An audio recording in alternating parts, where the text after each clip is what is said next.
acres that it sat on? 17. 17 acres, very good. So if you didn't get that yesterday, write her down today. Fort Phil Kearny covered 17 acres. Okay, now this is kind of interesting.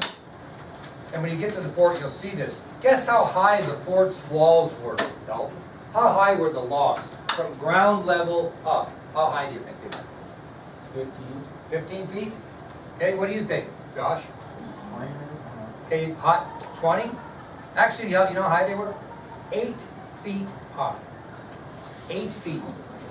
Yeah. Now, what would be the reason maybe they'd only be 8 feet high? If people were shorter. People were shorter then. Very good, Emily, they were. You know, probably average height of a Frontier Army person at that time was 5'7" or 5'8".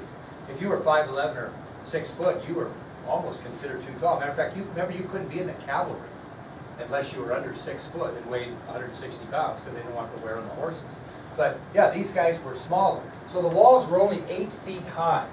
Okay? More than 4,000 logs were used in the construction of Fort Phil Kearny. More than 4,000 logs, which obviously would be like 4,000 trees to a point. Now I'm going to give you 10 attributes of the fort. What do I mean by attributes, Delaney? Characteristics. Yeah, there you go. Characteristics might even be a better word.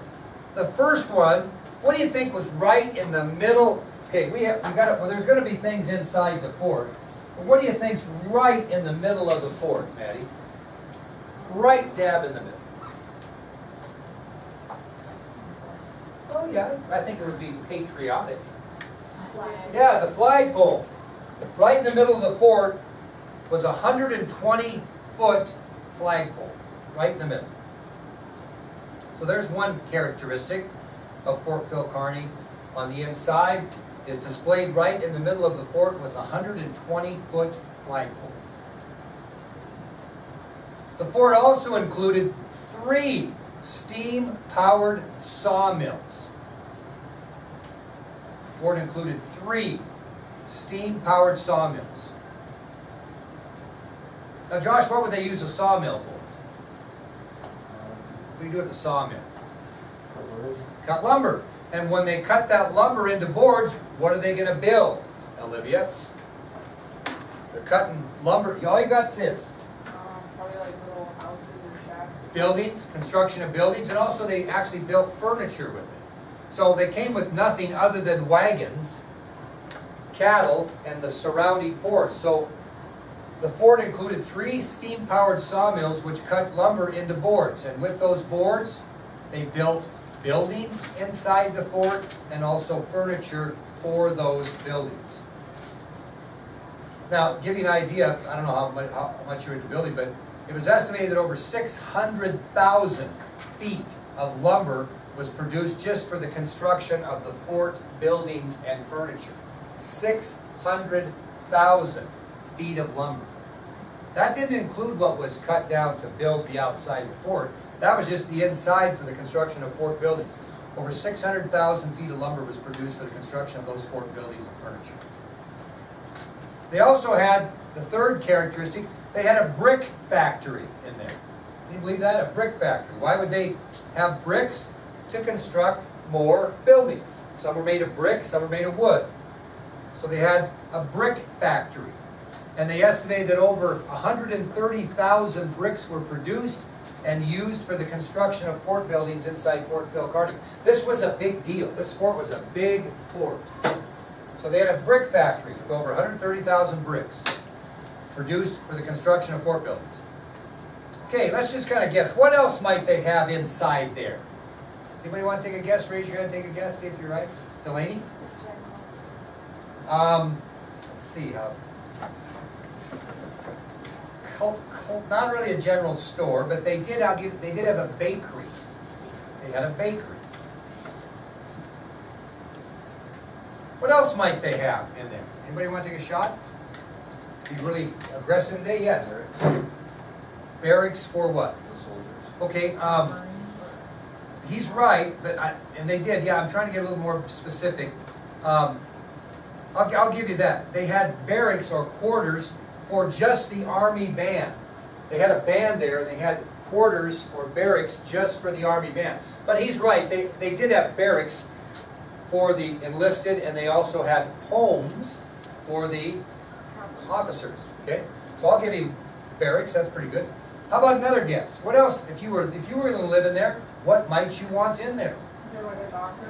Hospital, very good. There was a hospital in there.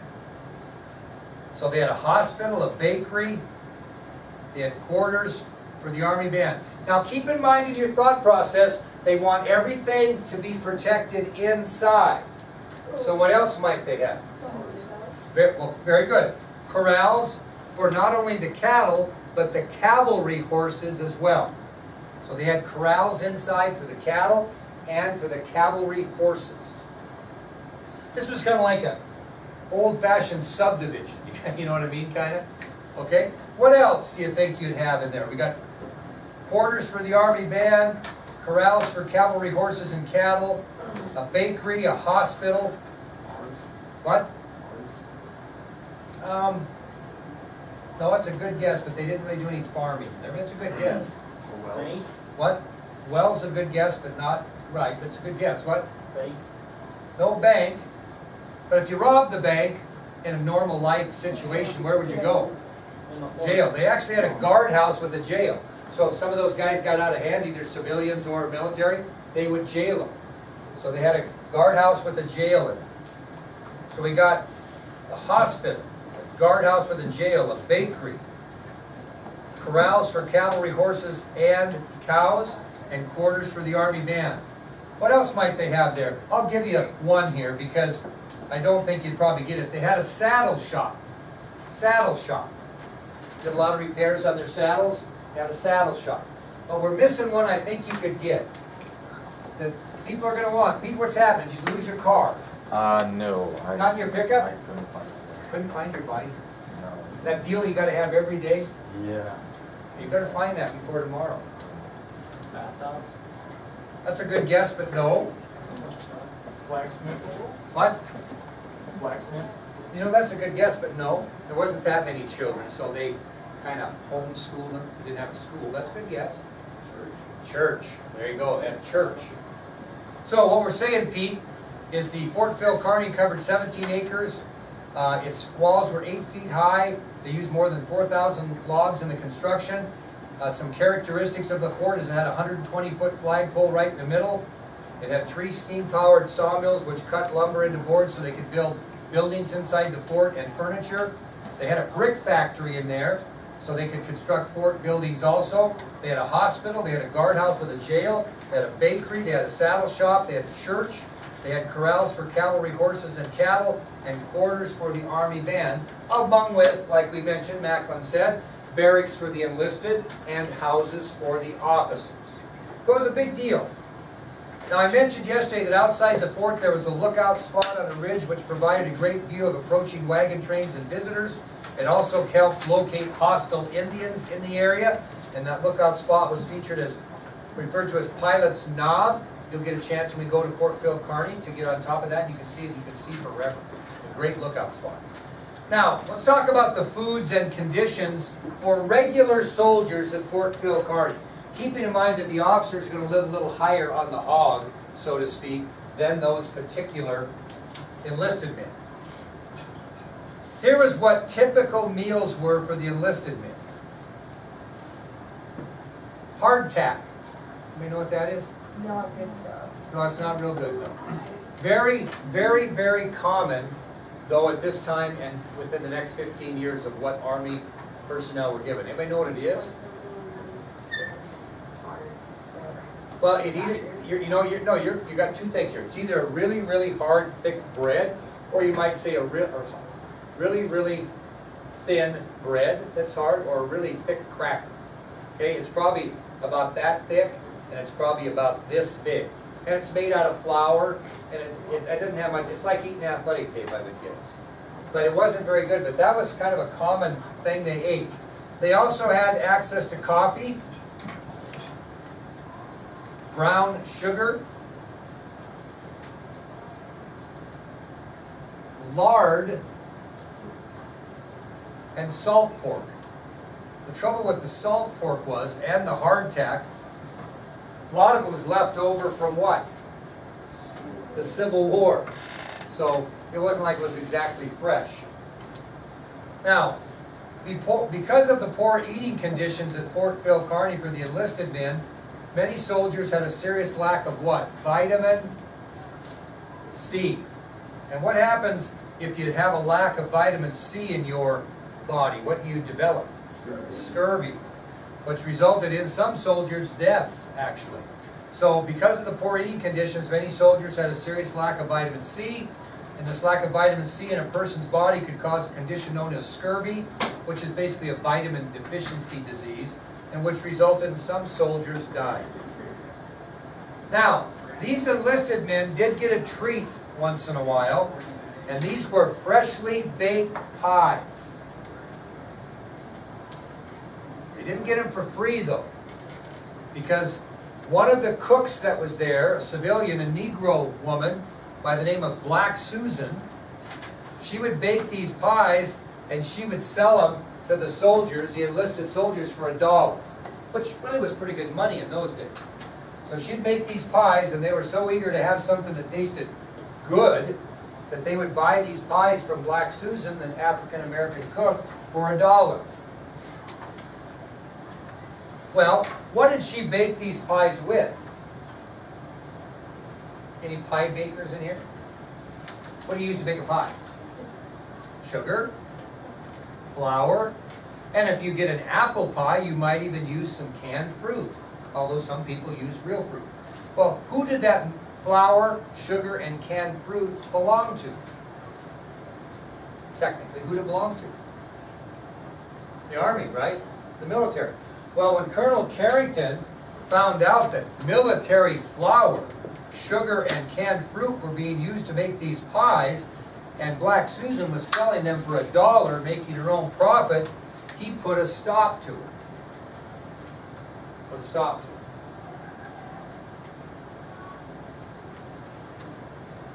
it.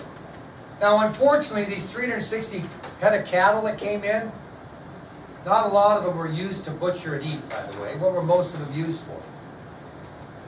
Building of the fort and work. But they still should get meat. How would they get meat? They couldn't eat the cattle they brought in. Sure they would. There was all kinds. Wild game was plentifully available outside the fort and could have provided solid meals for the soldiers. Why didn't they? What?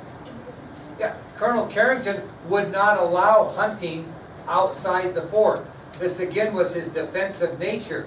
And so all of this wild game that they could have shot and eaten and been fed a lot better than hardtack, lard, and salt pork in the Civil War never got harvested because Colonel Carrington had banned hunting by the soldiers in fear of the dangers of hunting outside the fort. He would allow civilians to hunt outside the fort, but they didn't take advantage of that very much. Why? They didn't want to get killed. Yeah, didn't want to get killed. Okay? And were the civilians eating a little better than the infantry? Yeah, they were, believe it or not. And so they weren't in any hurry to go out there and get killed over a deer. That they didn't care if they ate or not. You know, basically, they lived within this confines of the fort. Because realistically, Carrington wasn't too far off. If you wandered outside the fort without protection, your chances of coming back were little to none. Because this is how upset these were. Okay, an enlisted soldier was paid $13 a month. So they could afford 13 pies a month, I guess. And the barracks that they lived in, that was mentioned by Macklin, had a dirt floor and one stove in it. Dirt floor and one stove.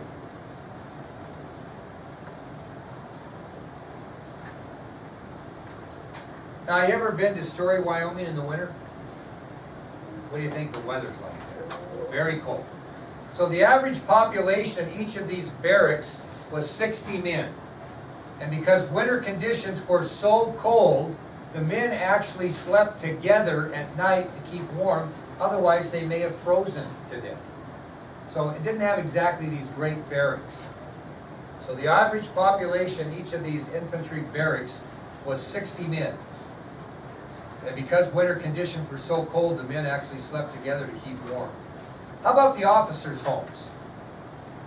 Very nice. Best meals available. Nice and warm. It makes you wonder what our mentality was in those days. It really does. If you get an idea of Colonel Carrington's home, it was 45 feet by 22 feet. And in addition to that, it had a 22-foot by 13-foot kitchen that was attached. So he wasn't hurting too bad. He had a 48 by 22-foot home. In addition to that, they attached a 22-foot by 13-foot kitchen. And he lived there with his wife Margaret, his 2 sons, and his butler by the name of George. So Carrington lived very comfortably at Fort Phil Kearny with his wife Margaret, their 2 sons, and their butler George. Okay, let's talk about the Indian issue at Fort Phil Kearny. Pretty kind of a short subtopic here.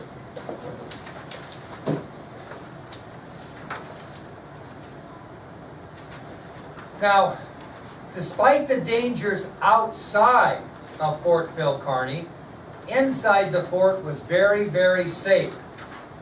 Surrounding Indians and Indian philosophy, they were not going to attack a fortified military unit.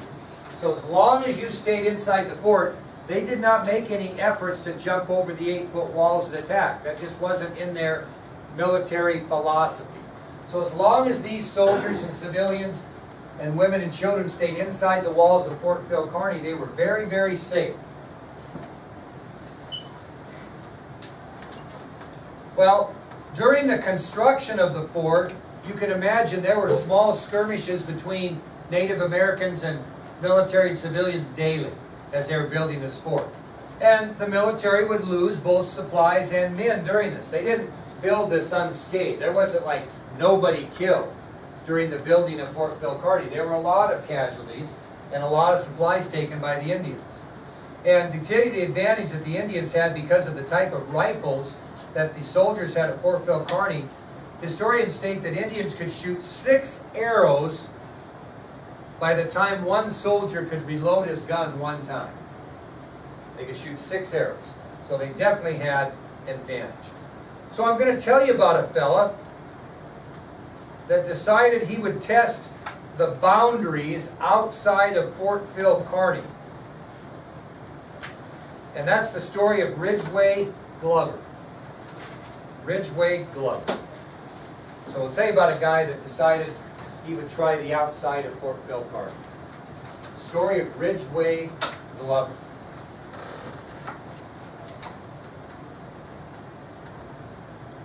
Now he was a civilian, but a real interesting story on how he got to Fort Phil Kearny. Ridgway Glover was actually a Quaker gentleman that was born in 1831 in New Jersey, a long ways away from Fort Phil Kearny.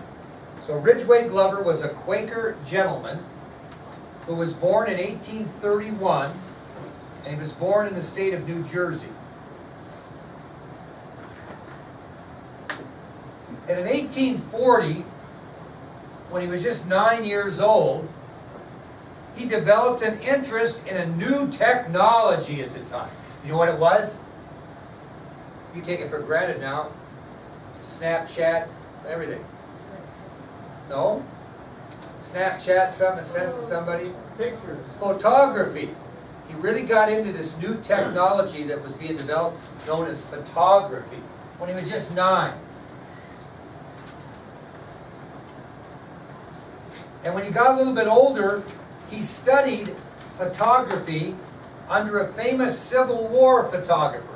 During the Civil War, photographers would go out and take pictures in the latter stages when it was better, no pun intended, developed, when it was developed. Before that, they sketched a lot. You know, I mean, a newspaper reporter would send somebody to sketch something to put in their paper. But photography came into being a little bit later in the Civil War, and Ridgway Glover studied under a famous Civil War photographer. And then he decided, you know what I want to do once he got it figured out? He said, I want to go west, and I want to photograph the frontier and the Indians who inhabit it.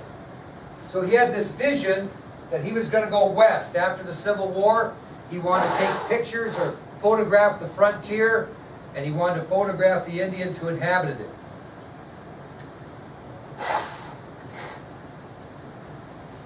Well, you can't just go out there without a sponsor. You ever heard of the Smithsonian Institution in Washington, D.C.? Okay? Well, what Glover did is he reached out to the Smithsonian and he said, hey, will you sponsor me to go west to take photographs? And if you do, he would do what? Give them the photographs to display in their museums. And he said, you know what? I don't want a salary. I just want you to sponsor me. Give me a few supplies, maybe some photographic material, equipment, and I'll go west and I'll work under your name and I'll take all these great photos and give you all the prestige. That was his plan. That's what he proposed to the Smithsonian. And they agreed. So he leaves the East after winning Smithsonian approval. He travels west and he stops in Fort Laramie. Then he goes to Virginia City, Montana, photographs the gold rush situation, and finally ends up in Fort Phil Kearny. That's how he got there. So he travels west after getting approval from the Smithsonian. He stops at Fort Laramie, then travels to Virginia City, Montana along the Bozeman Trail, and ends up at Fort Phil Kearny. Well, when he got to Fort Phil Kearny, what did he want to do?